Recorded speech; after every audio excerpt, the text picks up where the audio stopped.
विद्यार्थ्यांनो सप्रेम नमस्कार. लक्षात घ्या, महाराष्ट्र लोकसेवा आयोगामार्फत 938 जागांकरिता नवीन ॲडव्हर्टाइजमेंट या ठिकाणी आलेले आहेत. महाराष्ट्र गटक सेवा संयुक्त पूर्वपरीक्षा 2025. आता यामध्ये तुमच्या स्क्रीनवर दिसत असेल या 4 पदांकरिता ही ॲडव्हर्टाइजमेंट आहेत.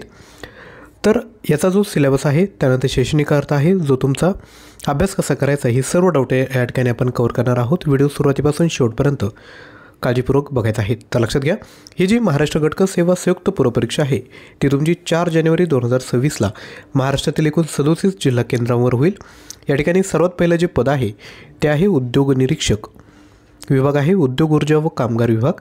वेतन श्रेणी आहे S13 35,400 हा तुमचा बेसिक आहे. त्यावर महागाई भत्ता व इतर देय भत्ते तुम्हाला भेटेल. एकूण जागा आहेत 9. तांत्रिक सहाय्यक वित्त विभाग S10 जागा आहेत 4.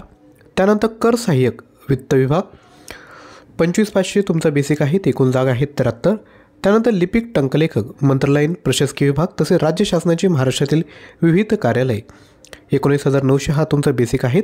आणि त्याच्यात सर्वात जास्त म्हणजे 852 जागा आहेत. अशी एकूण 938 जागांकरिता ही तुमची पूर्वपरीक्षा किंवा ही भरती प्रक्रिया या ठिकाणी होणार आहेत. या ठिकाणी आपण बघू शकता, संयुक्त पूर्वपरीक्षेच्या निकालाआधारे मुख्य परीक्षेच्या प्रवेशासाठी पात्र ठरलेल्या उमेदवारांकरता मुख्य परीक्षेचा दिनांक स्वतंत्रपणे जाहीर करण्यात येईल. तुम्ही अर्ज कधी करू शकता? 7 ऑक्टोबर दुपारी 2 ते 27 ऑक्टोबर रात्री 12 वाजेपर्यंत तुम्ही हा फॉर्म भरू शकता. यानंतर फॉर्म भरताना ज्या महत्त्वपूर्ण गोष्टी आहेत त्या काय, EWS प्रमाणपत्र किंवा नॉन क्रिमिनल जे तुम्हाला पाहिजे तर ते 2025-26 करिता व्हॅलिड पाहिजे. जर नसेल तर तुम्ही नक्की काढून घ्या. 2 ते 3 दिवसामध्ये तुमचे हे नॉन क्रिमिनल प्रमाणपत्र येऊन जाईल. दिव्यांग आरक्षण आपल्या स्क्रीनवर आहेत. आपण आजच्या व्हिडिओमध्ये ज्या महत्त्वपूर्ण गोष्टी आहेत त्याच आपण या ठिकाणी बघणार आहोत. वेतन श्रेणी मी ऑलरेडी तुम्हाला दाखवलं आहेत. त्यानंतर पात्रता काय, भारतीय नागरिकत्व असलं पाहिजे. जो वयोमर्यादा गणण्याचा दिनांक आहे तो 1 फेब्रुवारी 2026पर्यंतचा या ठिकाणी त्यांनी दिलेला आहे. आपण या ठिकाणी बघू शकता.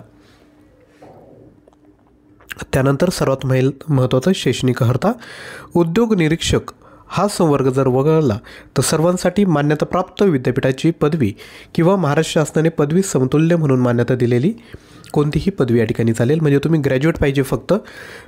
त्यानंतर उद्योग निरीक्षककरिता सगळ्यात महत्त्वाचं संविधानिक विद्यापीठाची अभियांत्रिकीमधील, म्हणजे तुम्ही कोणतेही इंजिनियर असाल तर चालेल, परंतु स्थापत्य अभियांत्रिकी किंवा त्याच्याच संलग्न ज्या काय म्हणता येईल की इंजिनिअरिंग आहेत ते तुम्ही या ठिकाणी एलिजिबल नाही, कारण की तुमच्यासाठी बाकी भरती प्रक्रिया येत असते. त्यामुळे या बाकी इंजिनिअरिंग स्टुडंटला या ठिकाणी भर दिला जातो आहे. किंवा विज्ञान शाखेतील संविधानिक विद्यापीठाची पदवी जरी असेल तरी तुम्ही या ठिकाणी फॉर्म भरू शकता.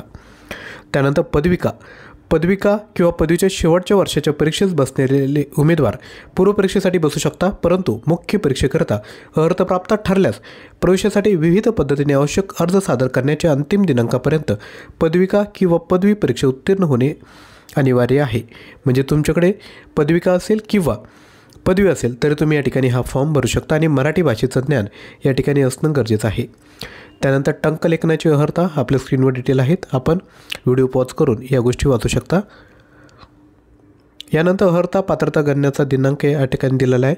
मुख्य परीक्षेकरता अर्ज स्वीकारण्यासाठी विहित अंतिम दिनांकापर्यंत तुमच्याकडे शैक्षणिक अर्हता पूर्ण करणे आवश्यक आहे.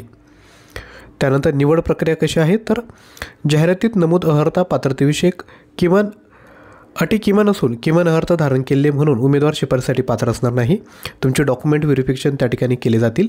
या ठिकाणी बघा परीक्षेचे टप्पे कसे आहेत.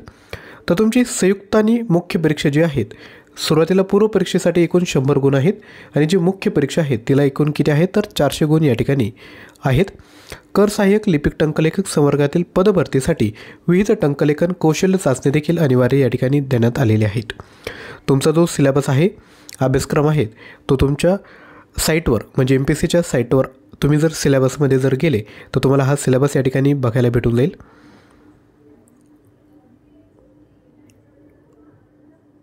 त्यानंतर तुम्हाला काय करायचं आहे, MPSCवर सुरुवातीला लॉग इन सर्वात पहिल्यांदा जर तुम्ही जाणार असाल तर तुमची प्रोफाईल त्या ठिकाणी तुम्हाला तयार करावी लागेल.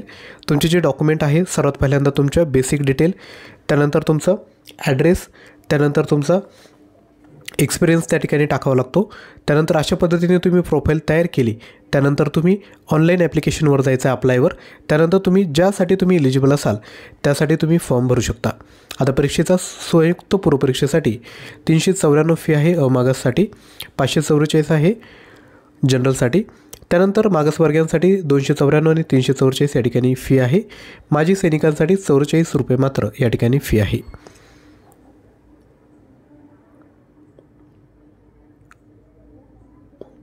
तर ही 6 ऑक्टोबरची ॲडव्हर्टाइजमेंट आहे। तर आता तुम्ही यापैकी कोणत्याही पदाकरिता जर फॉर्म भरला असेल तर तुमचं एक्झामचा पॅटर्न काय आहे, मराठी, इंग्लिश, सामान्य ज्ञान आणि बुद्धिमत्ता यावर आधारित आपल्याकडे 18,000 प्लस प्रश्न आहे, 300 प्लस ऑनलाईन टेस्ट आहेत। जेवढेही ऑनलाईन टेस्ट आहेत त्यामध्ये मल्टिपल अटेम्प्ट असणार आहे, टायमर अवेलेबल असणार आहेत। याची प्राईस आहे 499। याकरता तुम्हाला ॲप्लिकेशन डाउनलोड करावे लागेल, लिंक डिस्क्रिप्शन बॉक्समध्ये दिली आहे। ॲप्लिकेशन डाउनलोड करून फ्री कंटेंट एकदा बघून घ्या, फ्री टेस्ट सॉल्व करा आणि त्यानंतर हा कोर्स परचेस करा।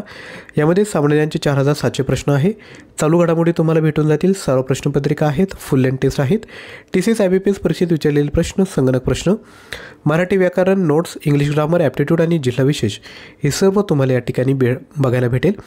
जर आपल्याला फक्त ऑनलाईन टेस्ट हवे असेल तर 350 प्लस ऑनलाईन टेस्ट आहेत, 3,000 प्लस प्रश्न आपण या ठिकाणी कव्हर करत आहोत। याची जी प्राईस आहे ती आहे 249। ऑनलाईन टेस्टला मल्टिपल अटेम्प्ट आहेत, टायमर आहेत। तुम्ही एकदा हे जर मटेरियल घेतलं, 1 वर्ष व्हॅलिडिटी असेल, कोणत्याही एक्झाम जरी आल्या त्या ठिकाणी तुम्ही विद्यार्थी मित्रांनो ते अटेम्प्ट करू शकता। हे जे 249चं मटेरियल आहे ते ऑलरेडी यामध्ये आपण कव्हर केलेलं आहे। आपल्याला काही डाऊट असेल तर तुम्ही आपल्याला व्हॉट्सअप देखील करू शकता। व्हॉट्सअपचा नंबर, ॲप्लिकेशन डाउनलोड करण्याची लिंक डिस्क्रिप्शन बॉक्समध्ये दिली आहे। आणि जर आपल्याला डेली बेसिसवर चालू घडामोडींची जर तयारी करायची असेल तर आपलं daily current affair YouTube channel आहे, त्याला तुम्ही सबस्क्राईब करा, लिंक डिस्क्रिप्शन बॉक्समध्ये दिली आहे। त्यावर आपण डेली सकाळी 7 वाजता चालू घडामोडींचा व्हिडिओ घेऊन येत असतो। जर तुम्ही स्वतः चालू घडामोडींचा दररोज व्हिडिओ बघण्याची जर आवड आत्मसात केली तर परीक्षेत सामान्य ज्ञानमध्ये तुमचा एकही मार्क त्या ठिकाणी जाणार नाही। आजचा व्हिडिओ उपयुक्त वाटला असेल तर नक्की लाईक करा, शेअर करा आणि चॅनलवर नवीन असाल तर चॅनल सबस्क्राईब करा। थँक्यू।